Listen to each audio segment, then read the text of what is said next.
Ania ang nagunang tudling sa Ronda Brigada. Homeowner sa usa ka subdivision sa barangay San Isidro nasaksihan ang sulay nga pagpangawat sa ilang Pinoy-anan. Imam angol human gitabangan og kulata sa mga tricycle driver. Tricycle driver sa Jansan kinanglan matud pa nga i-seminar tungod sa pamatasan. Gabaligya og pritong manok na banggaan samtang gamaneho sa iyang top down. Pulis nga gitulong suspek sa pagbangga patay kay Raislyn Sulanting gibutang na sa Lanton City Jail.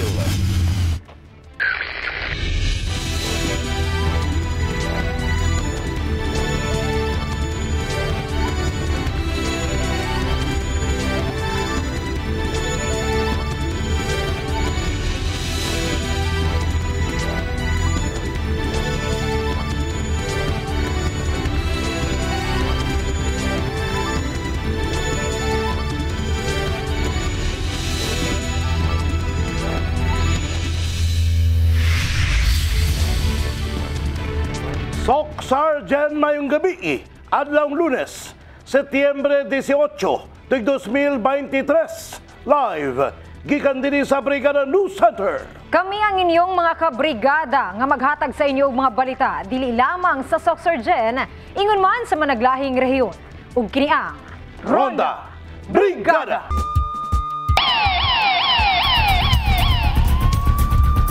Human masaksihan sa mga homeowners sa usa ka subdivision ang sulay nga pagpangawat silang Pinoy-anan, gilayon silang nihangyo og investigasyon sa kapulisan, mga gikaingong kawatan sapon sa CCTV.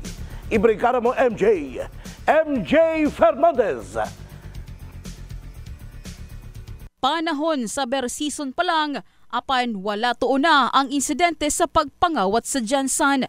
Rason nga hugot ng pagpatrolya sa kapulisan aron mabatukan ng unsamang krimen, ilabi na ang hold-up og kawat. Na mahayag sa brigada ang usa sa mga homeowners sa usa ka subdivision sa Proc Malakas, Barangay San Isidro, kalabot sa ilang nasinatiang kabalaka, human hapit silang mabiktima sa mga kawatan nga gasuroy-suroy sa ilang lugar na kalabayng gabii.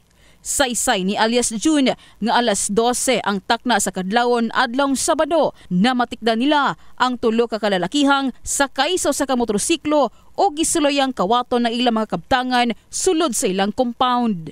Tatlo sila nga ni Agi nagmotoro na una tapos nibalik.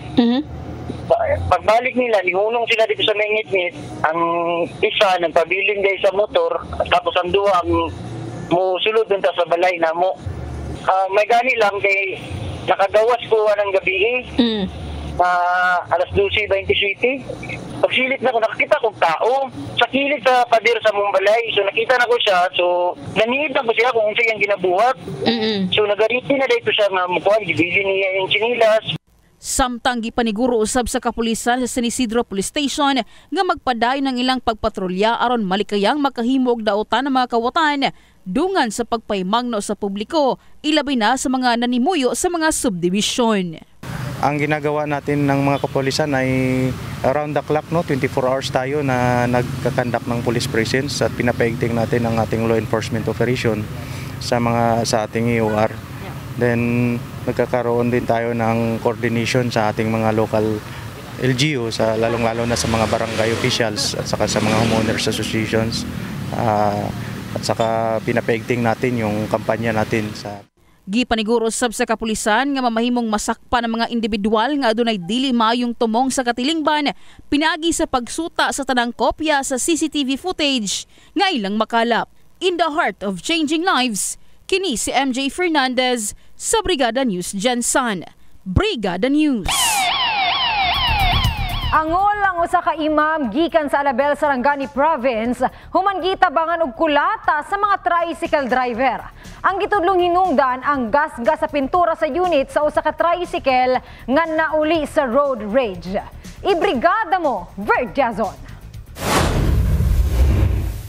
Gipistahan sa mga bystanders og kuha og video ang nahitabong road rage sa Jose Catolico Avenue, Barangay Lagaw, General Santos City, alas 4 sapon, September 16, 2023, adlaw nga Sabado. Unang makita sa video nga gipost sa nagpangalang Mark nga adunay nibira sa tiil sa tricycle driver. Sa misunod nga video nga gipost sa nagpangalang Rukawa, gitabangan na og kulata ang biktima. Sa video sub sa nagpangalang Niel, nakabarog ang biktima, nagkadugo ang ulo. Ang biktima naila sa pangalang Amiruddin Ligalio Linog, 62 anyos, usa ka imam sa Purok 5, Barangay Dumulok, Alabel, Sarangani Province. Gisaysay nini ang nahitabo. Pagkahuman sa traffic light kay naggo na, wato nagdiretso ko. Nagdiretso po siya, kalit na nag-overtake sa akon. Pag-abot sa Gisano, na din nagawara-wara na siya sa tunga dalan, dupa-dupa na siya, giharangan ko. Pagkatapos, ginbira niya akong tiil, kagin sumbag niya ko. Human gikulata ang imam, may duha ka mga babae ang nitabang kaniya aron madala sa tambalanan. Kutay, ato na to sa ospital. Pa-hospital na ta, unya karon kay sundan ko gid siya na sa video nga gasunod ko sa iya. Tara na hospital na ta tay, hospital na ta. Gikumpirma usab ni Dodong Dalyeda nga sa iyang pwesto ni tago ang imam unya gitabangan og kulata. Uni sulod. Igugod naman nila. Diri siya nakatago, bali ano lang to siya kanang ngita sa kataguan ba. Yan sundan gyapon. Amo biray gyud. Biray. Okay, gisundan bisag naka pasok na, gisundan pa man gyud. Ang labaw sa Bola Police Station nga si Police Captain Arinuel Cardos nagsulti nga nakahimo na sila sa pasiunang investigasyon. Sa karon, ilang ginatawagan ang mga nalambigit nga mga driver nga moadto sa police station samtang wala pa napasaka ang kaso, may kalabutan sa physical injury.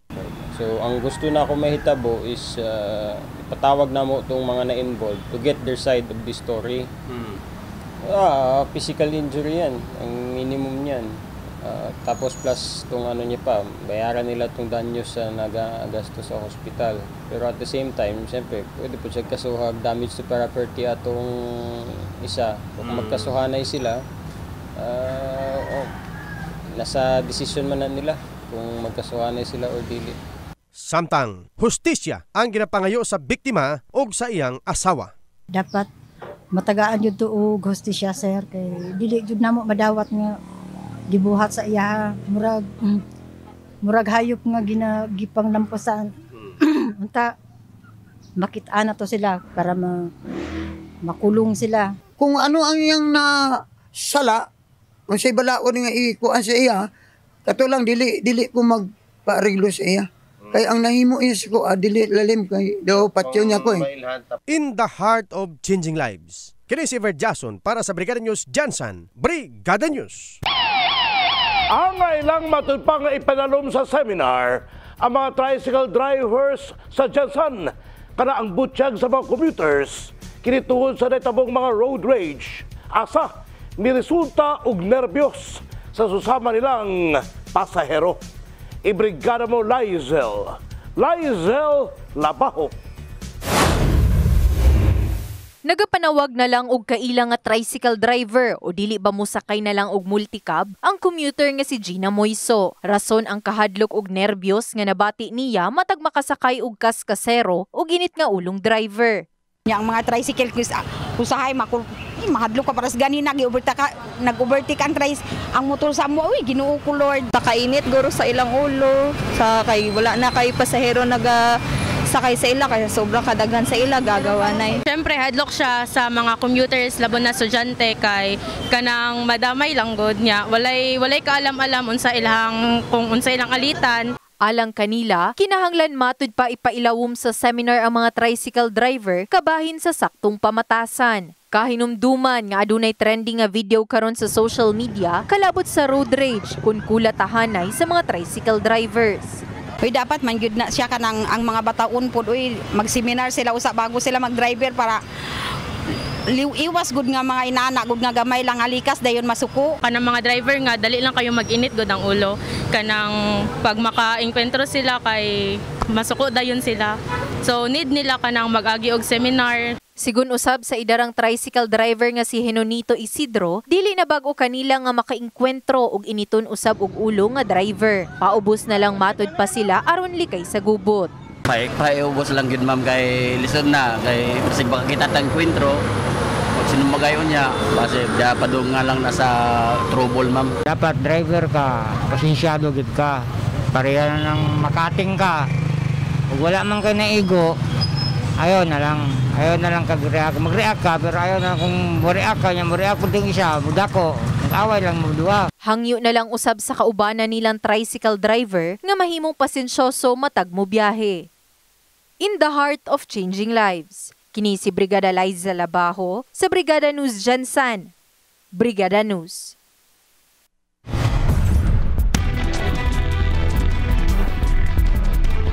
Angol ang usa ka lalaki nga tigprito og manok humanabang gaanong motorsiklo sa National Highway Barangay Baluan ning syudad. Ang driver sa motorsiklo nga mibangga sa top down nakaangkon usab og gas-gas sa kalawasan. Ibrigada mo Ver Diazon. Kaadlawon pa sa adlong Lunes, September 18, tuig 2023. Sa dihang, adunay nahitabong bangga tali sa usa ka top-down og motorsiklo sa National Highway Baluan, General Santos City. Ang driver sa top-down mao si Johnny Sumbo, 35 anyos, may live-in partner, taga Lon Padido, Malapatan, Sarangani Province. Nga nakaangkon og samad sa kamot og sa tuhod. Ya mo ni kung di kada adlaw nga routine sir. Taga alas 4 sa kadlawon kumulakaw, mangumpra. Nya karon pagkita buhinay ra kung dagan sir. Wala ko kabalo sir ba nga kalit ra man kay nga bangga mo to na murag nalupot akong kuan sir top down nya. Hasta pod ko. Mayra pod sir kay kubiran akong ulo kay kung wala ko kubiran mo damage siguro ni. Mo na akong jacket. Nakakalo lang ko sir nya nakaporong kay simply top down good. So kamot nimong gi-cover? Oh, kamot sir mo ni na kuan ako sir. Sa ulo nasama nang imong kamot sir. Wala nga kamot. Okay. Ulo sa tuhod. Tuhod sir. Makita nga ana sa tunga sa kalsada ang motorsiklo og top down. Dali nga nakaresponde ang mga tanod sa Barangay Baluan apan nawala ang driver sa motorsiklo. Sumala kay Kagawad Hilda Idoke Changson. Accident prone ang lugar. Mao nga aduna kini pahimangno. Hinahinay lang diri kay kuan na front area man siya diri nang disgrasyado accident no. Pipila ka minutos ang milabay samtang nagahulat sa taga Traffic Enforcement Unit kung TEU niabot ang driver sa motorsiklo apan nagdumili kini sa pagistorya. Sumala sa asawa nga si Valerie Bingan, gikan sa lingaw-lingaw ang iyang bana nga si Chris. Unya nakuratan usab siya sa lagubo sa ilang pultahan pasado alas 5 sa kabuntagon. Gabi gikan siya sa iyang barkada nag-inom sa silingan namo ba. Abi no naanad man ko nga maguli na siya alauna niya. Tingala ko nag-alas 5 na nang wala mangyapon siya. Tingala ko na nagsulod sa balay. Kung sa man ni bundak man pagkasuluda na pagawas na ko nakita na ko nga dugo naman siya. Tingala ko disgrasya ko nga nausa ka. Nakakabangga ko na top down. In the heart of changing lives, kini si Brigada Ver Jason para sa Brigada News Jansan. Brigada News. Human ang pipinakabulan nga pagkigbisog sa pamilyang Sulanting aron maangkon ang hustisya sa brutal nga kamatayon sa sales lady nga si Raislyn Sulanting. Batog sa pulis nga nakabangga patay, dako ang ilang kalipay o pagpasalamat sa dihang masayrang balhog na ang suspect sa City Jail. Ibrigada mo MJ Fernandez. Gikumpirma sa labaw sa Tinagakan Police Station nga si Police Captain Marlon Ramirez nga ilan ang gitugyan ngadto sa Lanton Reformatory Center sa Barangay Apopong ang polis nga nakabangga patay sa sales lady nga si Raislyn Sulanting kaniadtong Abril 28 tuig 2023. Gibutyag ni Captain Ramirez nga human misurrender ang naasoing pulis nga gikuyugan sa iyang abogado, formal kining nagpakustodiya sa Tinagakan Police Station. Gisulayan matud pa sa kampo sa suspect nga si Patrolman Jaime Neri nga magsumite og motion to bail apan gibasura sa korte. Pag-surrender ni Patrolman Jaime Neri, actually ginegotiate na mo ang iyang ginikanan kay taga-kuan man siya, Tinagakan. So giadtoan na mo nga paggawa sa warrant, giadtoan na mo nga kung pwede mag-surrender. So mga after 2 weeks, niabot yun to sa mo ang istasyon together with his lawyer. And his lawyer informed us na may motion sila to bail and to stay on the camp. Naibala na mo nga it was denied, hatodayon na mo siya sa Lanton. Gikalipay usab sa pamilyang Sulanting ang pagbalhin ni Neri ngadto sa Lanton City Jail o gibutsyag ni Mrs. Neva Sulanting nga murag naibta na sila og tunok og nawagtang na ang kabalaka sa ilang seguridad. Thank you na kaayo, ma'am. Siya na mong pagtuyo. Dili na may mahadlok, ma'am ba? Hugot ang pagpasalamat sa naasing pamilya sa mga otoridad sa paspas nga paghatag og kasulbaran sa naitabong krimen. Apan naghinaot nga magpadayon na kini hangtod hingpit ng maangkon sa biktima ang hustisya. Thank you kayo sa God sa mga pensi. Wala din yung kasagdan, ma'am ba? Mauna na siya, ma'am. Ang kuha ni Raceline, ma'am. Ang niyang justice na nadawat na niya, ma'am. Kahinumdumang kasong murder ang giatubang kaso sa naasing pulis. In the heart of changing lives, kini si MJ Fernandez sa Brigada News Jensen. Brigada News.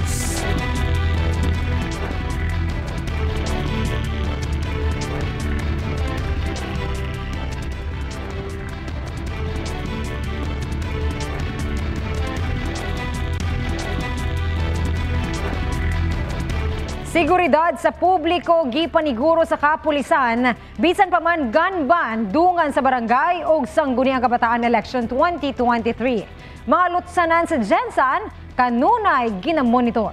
Ibrigada mo Russell Jean Mantile. Duol na lang ang adlaw sa barangay ug sangguniang kabataan. Election na. Gani usa lang kini sa nahimong gidiskusyonan atol sa gihimong press conference sa mga kapulisan milabay nga adlaw. Sigon ni Police Colonel Nicomedes Olivar Jr., City Director sa General Santos City Police Office kon GSCPO. Padayon gihapon sila sa pagmonitor sa dagan sa BSKE. Karon nga nahuman na sab ang filing certificate of candidacy, wala man sila'y nakita ang hotspot dinhi sa Jensen. Houston, wala naman tayong monitor na mga evidence search sa lugar, even sa ating mga boundaries. Pero gano'n pa rin, hindi pa rin tayo mag-testa na ating mga chief of police sa ating 10 police stations. Instead, ina-harness pa rin namin na ating checkpoint na ating keeping mobile forces at saka yung ating mga police stations. In coordination with other security forces na nandito sa ating lugar. Karon usab nga gun ban, ila usab nga ginapaniguro ang seguridad sa Jensen. Hinungdan sa pag-awhag niini sa mga gun owner, ilabi na sa mga nag-expired ang lisensya, makig-alayon sa duol nga pulisya sa ilang lugar. Kahibaluan bag-uhay ra usab natala sa Barangay Bula, Jensen ang ulahing pagpamusil. Dili man matod kini konektado sa barangay ug sangguniang kabataan election apan usa sa nahimong pangutana atol sa conference. Kung nganong adunay pagpamusil luyo sa gipatuman nga gun ban. Aminado usab ang kapulisan nga dili nila masulti nga anaa sa luwas nga kahimtang ang syudad. Ilabi na nga sa ulahing datos nga ilang nakailap anaa sa 700,000 ang population sa Jensen. Wala pa'y apil ang mga gagawa sulod sa syudad. Hindi pasal na po ng police duty, only yung practice namin is only plain judo, train. Wala namang wala namang firearms na pinapakita, tinatago naman yun. So limited, hindi na natin pagdaan niya dyan. Hindi natin pwedeng alungkatin yan. So, kaya nga, nakakalungkot yan. Kaya kailangan natin yung involvement talaga ng community. Tulungan po tayo lahat. Huwag nyo lahat iasa dito sa pulipo natin. And rest assured, yung mga pulipo natin, ginagawa po lahat ng makakaya namin. Hinungdan sab kini sa pag-awhag ni Police Lieutenant Colonel Maria Joyce Berry, Force Commander sa City Mobile Force Companies ngadto sa mga opisyal sa barangay og force multipliers nga makig-alayon sab kanila aron sa dayon nga pagresponde sa krimen. Luyo niini ginapaniguro sab sa kapulisan nga mahatagan og maayong serbisyo ang publiko. The one police officer is to 1,700 generals. We strengthen our barangay. We strengthen strengthen the community. Napakabilis naman po ngayon ng communication natin compared dati na kailangan pa tumakbo sa police station para mag-report. Ngayon po, meron na po hotline numbers sa ating station natin. In the heart of changing lives, kini si Russell Jean Mantile sa Brigada News Gensan, Brigada News. At tangi sa magbalik.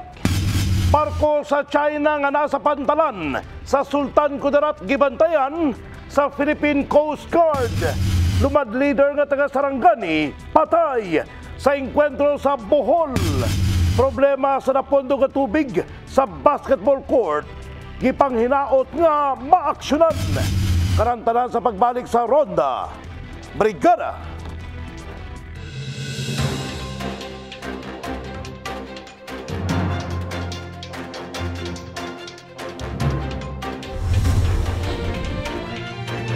Aktibidad sa barko sa China nga nakaangkorahe sa pantalan sa Lebak, Sultan Kudarat. Matod ni PCG Captain Michel Orsabia, spokesperson sa PCG District Southern Mindanao, sa karon wala pa sila nakitang illegal nga aktibidad sa crew sa maong barko. Apan giangko ni Orsabia nga base sa ilang pagsusi, kumpleto og dokumento ang barko, lakip ang 23 ka crew sa 220 meters nga gidakon sa barko. Giangko ni Orsabia na sa pagpangutana nila, giangkon sa kapitan sa barko na rason silang presensya sa karagatan sa lugar, mao ang pagpahigayon og dredging operation na monitor sa PCG ang barko atong Setyembre 9 ug naabot kini sa pantalan sa Lebak atong Setyembre 11. Samtang yadtuan sa news team ang Philippine Ports Authority kung PPA alang sa dugang detalye kalapot sa barko apan pakyas nga makakuha og pamahayag. Una nang migula ang impormasyon na dunay planong magpahigayon og black sand mining sa maong lugar. Well, we got an information that they are on standby on that area because they are awaiting for a clearance or the permit from their agency or from their agent na pinaprocess pa daw nila for a dredging operation.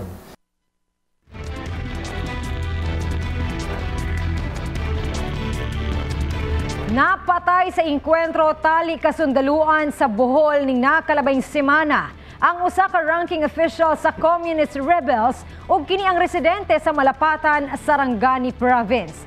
Sa impormasyon gikan sa 1002nd Infantry Brigade, Philippine Army, ang residente sa Malapatan nga si Kirlan Fanagel ang usa sa unom ka tawo nga napatay sa operasyon sa maong lugar. Si Fanagel sagad mangulo sa lihok protesta sa Metro Manila ug Mindanao nga naga-advocate sa katungod sa indigenous peoples. Ang namatay nga chair sa Pasakaday sa Lumpungan Kalimudan o Pasaka Confederation sa Lumad Organization sa Southern Mindanao. Kiniusap ang gituhang miyembro sa Regional Urban Committee sa New People's Army Southern Mindanao Regional Command, kinibutyag ni Brigadier General Patricio Ruben Amata. Dugang ni Amata, si Fanagel kauban ang 14 kaubang lider sa progresibong organisasyon ang nag-atubang og kasong kriminal nga gipasaka sa Criminal Investigation and Detection Group atong May 12, 2015 sa kasong kidnapping ug serious illegal detention, lakip human trafficking, kalabot sa pagbakwit sa gatusan ka IP gikan sa Talaingo, Davao del Norte padulong sa Davao City. Nang hinaot ang mga residente sa Purok 2, Barangay Bula nga masolusyonan ang ilang problema sa napondo nga tubig sa basketball court. Alang sa dugang detalye, ibrigada mo Dani Kasi. Ang ngayon lang nga aksyonan na ang napondo nga tubig tungod sa dili magamit ang basketball court. Kini ang singgit sa residente og Purok Kagawad nga si Sita Callejo tungod sa napondo nga tubig sa basketbulan og posibleng itlugan og lamok nga nagadala og dengue. Saysay pa niini nga tungod sa maong tubig, gaalis ngaw ang dili maayong baho sa lugar. Unsaon yung pagkuan ang basketbulan, nagilumot naman, nya ang basura diha po gilabay, usay sa daplin sila skillet sa kalsada magbulad, guyap, nya dapat ila aksyonan pod. Gawas sa dili magamit ang basketbulan, nabala ka usab ang hisgutan ngadto sa mga bata nga nagatuon kilid sa maong lugar tungod sa posibilidad nga dili maayong madangatan niini sa umaabot tungod sa maong sitwasyon. Concern lang ko sa mga bata ba, nag-eskwela, daycare ba na diya. Yung maglukso-luksong bata, simba ko, maslide diya, unaon sa man. Problema na po. Tagalihok rin buwad. Saan naman niya itong basketball, ako ang ilag, anong dumbulon. Wala pa ba yung mga lamok lang ba? Na, mao na gaya itong problema, isgutan. Kadagan ba na dinggi diya. Isgutan na ito, gani mga nagaingon, taraw, gilumot. Sa bahin ni Purok Chairman Cabras, gihingos ganini nga siya ang wala nagpasagad sa iyang purok o gipamahayag nga usahay nagapahigayon sila og bayanihan o galing kay naatlan lang nga nagsigi og ulan maong wala nila mahimo ang maong butang. Gipaklaro usab niini nga may plano na ang barangay alang sa solusyon sa maong problema. Nakaprogram na ang ginaulat budget og karon base sa gisulti sa barangay gahinan na ni og budget pero tungod lagi aning eleksyon karon na ay napinding sana. Gipaklaro usab sa naisgutan nga dili tinuod ang aligasyon nga wala kini nagapatawag og bayanihan aron nga mahinluan ang maong basketbulan. In the heart of changing life, kini si Brigada Danny Kasi sa Brigada News Jensen. Brigada News.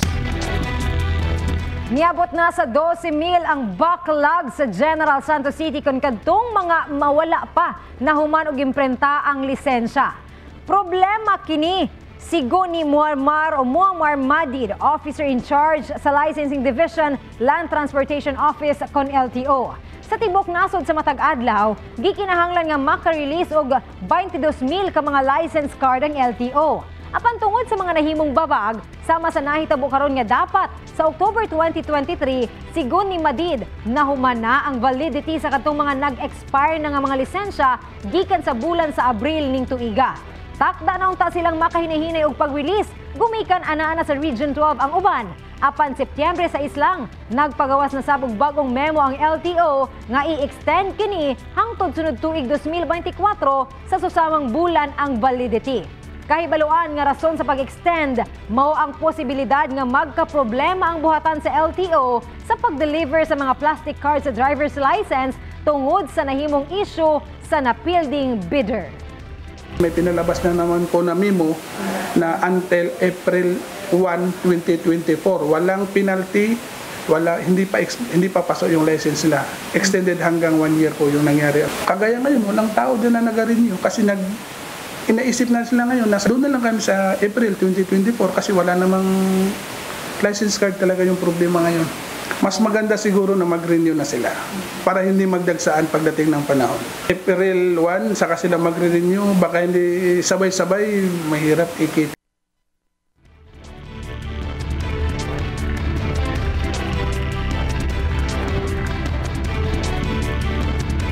Gihingusgan sa grupo sa Persons with Disability kon PWD sa Barangay Apopong nga taas ang ilahang moral tungod na bati na nila ang hinay-hinay nga paghatag sa gobyernong lokal ug nasyonal kanila. Ibrigada mo, Danny Kasi. Dako na og kalahian ang sitwasyon sa mga PWD kaniadto og karon. Kini ang giluwatan ni Mylene Candelario tungod sa paghatag og igong pagtagad sa gobyerno og nabati nila nga sila ang ginahatagan na og importansya. Sigun pa niini nga konsultaon niadtong mga nakalabay nga mga tuig nabutang sa ulahi ang ilang hutong apan karon ginaapil na sila sa mga programa ilabi na sa ilang barangay. Sir, dako kayong pasalamat namo sir. Ang kalipay dili jud siya dili siya mapalit tungod sa kanang tawag ani kanang dako jud siyang importansya. Dako jud among pasalamat. Si Kimberly ang hilabihan usab nga nagpasalamat sa mga proyekto ug programa nga ginapatuman sa ilang barangay. Pinaagi matod pa sa mga programa, madiskubrihan ang ilang mga talento ug mapakigbahin usab nila ngadto sa publiko. Dapoy pagtagad sir ba ana kanang nalipay pud mi sir kay dili pud mi wa pa mi kalimtan sir ba. Napo day mi ano di ay magahalaga ba halaga as a person having disability sir ana. Nasayran nga karong adlaw gihatagan og ilang adlaw ang mga may kakulian sa panglawas sa Barangay Apopong kalabot sa ilang 48th founding anniversary og Popong Festival. In the heart of changing lives, kini si Brigada Danny Kasi sa Brigada News Jensen. Brigada News. Nakadawat na og 15,000 ka pesos nga cash assistance matag-usa ang kapin 20 ka-identified micro-rice retailers sa Alabel, Sarangani Province. Kinig-implementa human gipatuman usab ang Executive Order 39 kun price ceiling sa bugas. Agosto 31 ning tuiga ang gipanghatag nga cash assistance ilalom sa Sustainable Livelihood Program sa Department of Social Welfare and Development kun DSWD. Gani, mapasalamato ng mga benepisyaryo tun makatabang kini aron makabawi sa ilahang lugi sa bugas. Kanunuman nga baguhay lang usab na hatagan o cash assistance ang unang batch sa micro-rice retailers sa Jensen.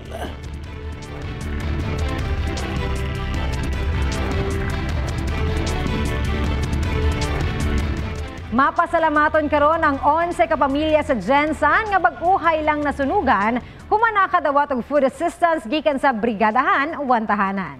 Ibrigada mo, Liza Labajo. Makahilak gihapon hantud karon ang residente nga si Ronaldo Herosa matag mahuna-hunaan niya nga naugdaw na ang 5 ka tuig nilang gipuy-an. Dungog sa iyahang tingog ang kasakit nga nabati, human bisan usa ka butang wala sila'y nasalbar. Nasulong na mong balay. So pag-abutang dati, wala yung may nahimo. Kay wala na mong mga gamit. So karon laban ng yapon may. Kay saon man, hindi na nimo makuha siya. Luyo sa kasakit nga nabati, mapasalamaton gihapon ang 11 ka pamilyang naugdaw ang panimalay tungod sa nadawatang hinabang sama sa bugas, mineral water, noodles ug dilata.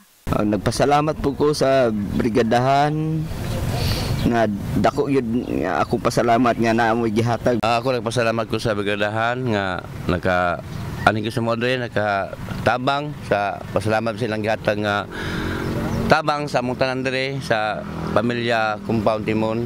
Kahinumduman adlawng Sabado, Setyembre 16, usa ka compound sa Magsaysay KPS Barangay Labangal Jensen ang nasunugan. Gani ang baguhay lang nakadawat og food packs, ikalimang benepisyaryo na sa Family Disaster Preparedness Program. So kung naay mga disaster nga mahitabo, automatic yun ang brigadahan wantahanan mo tabang. Panawagan na lang usab sa mga residente sa lokal nga panggamhanan sa Jensen nga matabangan sila ginagmay nga makapatukod og panimalay. In the heart of changing lives, kini si Brigada Liza Labajo sa Brigada News Jensen. Brigada News.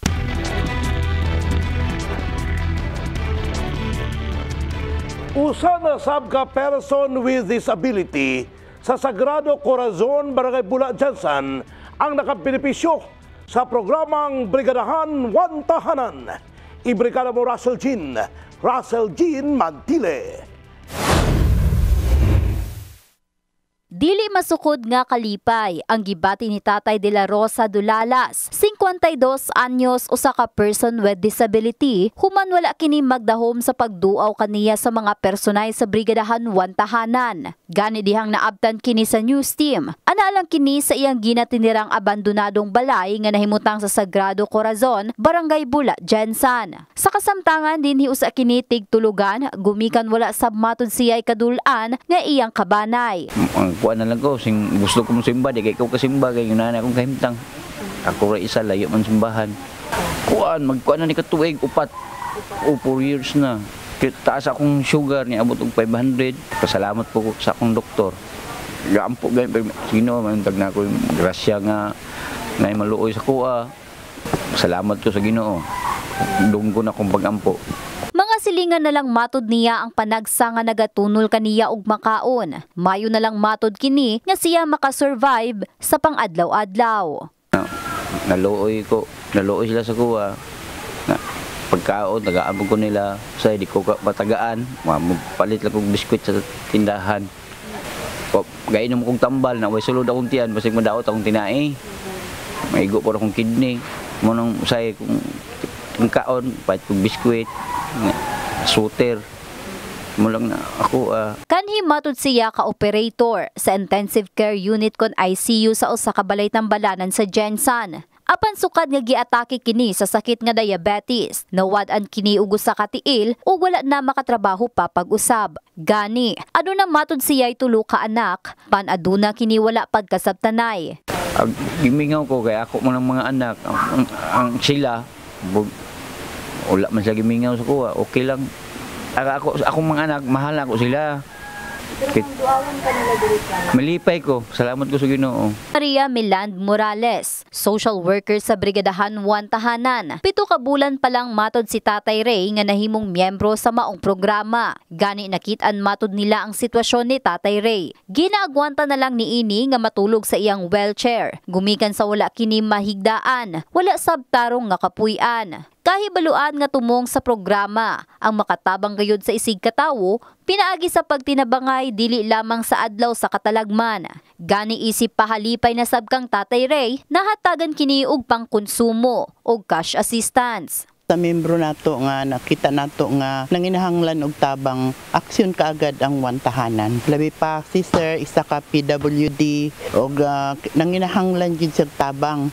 Naagyod ang 1 Tahanan, Brigadahan 1 Tahanan sa pagtabang. Sa mga gustong mo-extend sa ilang blessings ngadto sa mga nanginahanglan o sa mga gustong mamahimong volunteer, dangup lang sa buhatan sa Kabrigada Foundation Incorporated, NLSA Road, Barangay Lagao, General Santos City. Nalipay ko. Tungod ani tabangan ko sa 1 Tahanan. Ako nang membro po ko.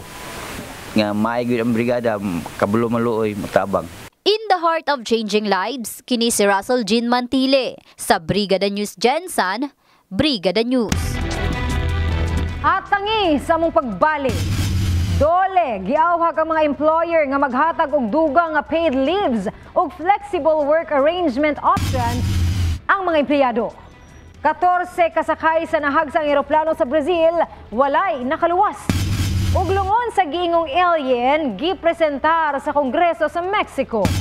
Kanang tanan sa pagbalik sa Ronda Brigada.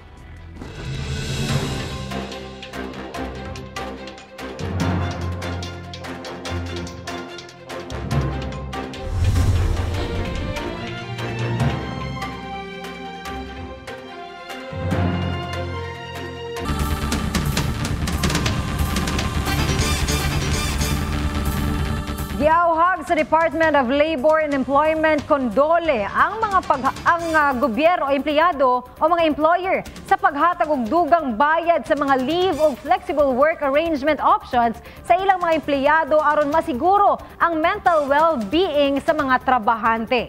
Sa usa ka advisory, sigon Labor Secretary Bienvenido Laguesma, ang dugang nga bayad sa leave benefits mahatag sa mga empleyado nga nagkinahanglan og dugang medikal nga pagtagad gawa sa ilahang leave benefits ubos sa polisiya sa kumpanya, collective bargaining ug labor code.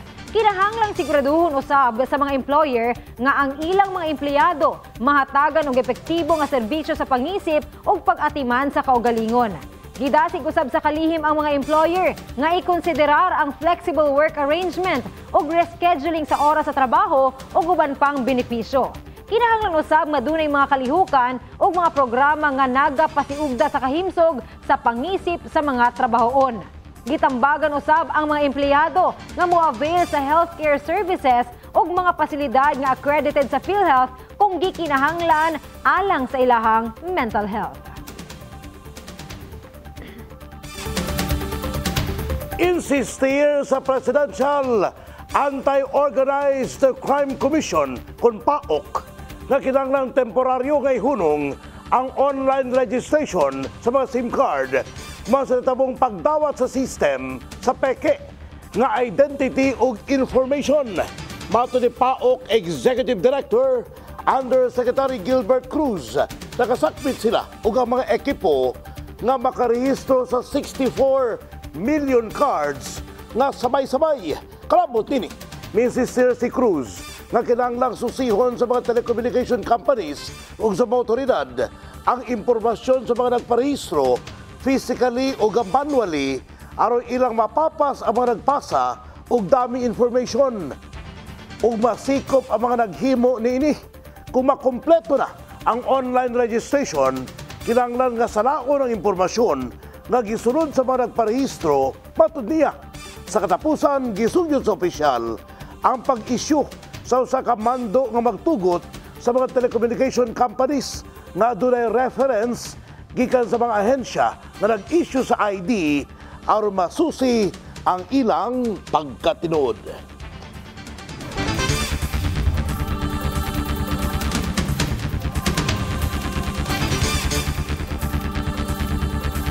Walay nakaluwas sa dihang nahagsa ang usa ka eroplano sa Northern Amazon State sa Brazil nga dunay sakay nga 14 ka tawo. Gikumpirma ni Mayor Edson de Paula Rodriguez Mende nga lakip sa namatay mao ang 12 ka mga turista ug 2 ka piloto niini.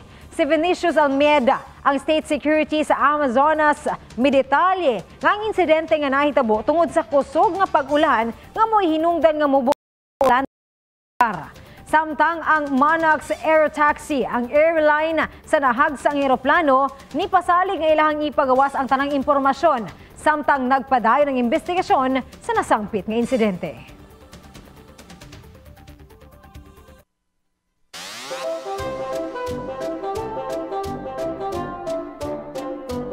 Nagatuo ba ka sa mga extraterrestrial entity? Minabayng adlaw lang, gipresenta sa Kongreso sa Mexico ang mga matudpapatayng lawas sa ginudahang mga alien. Ang magikaingong patayng lawas sa alien nakit-an sa nasod Peru kadaton 2017. Gagmay ang mga bangkay, tulo kabuk ang mga tudlo o gagmay ang mga naong na kung tanaon dili mga tao. Sa tabong presentasyon ni Jaime Maussan, usa ka journalist o ka UFO enthusiast, ang manasampit nga patayng lawas, dili batud pagikan sa kalibutan o gikonsidera nga extraterrestrial entity. Under oath si Maussan sa dayang mipresentar sa Kongreso asa mailang krimen kung siya mamakak atubangan sa mga magbabalaod.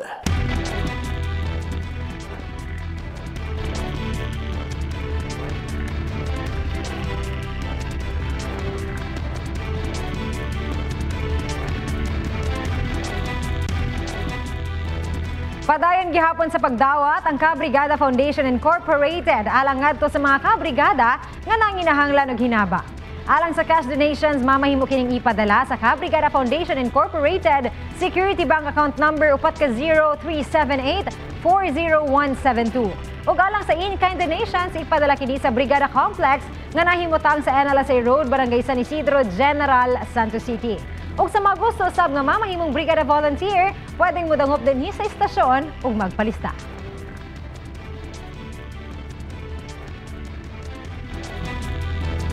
Pipila sa mga simptomas sa mubuk na testosterone level mao ang depression, pagkakapoy ug pagka-irritable. I-boost ang inyong testosterone level pinagi sa intake sa tongkat ali. Ang tongkat ali usa sa mga sangkap sa Drive Max Capsule. Drive Max Capsule, lalaking laging umaangat. Ang mga lalaki usab mga kabrigada nga dunay ambisyon o gusto maabot ang goal sa kinabuhi usa ka lalaki nga dunay taas nga testosterone level ug naka-Drive Max, lalaking laging umaangat.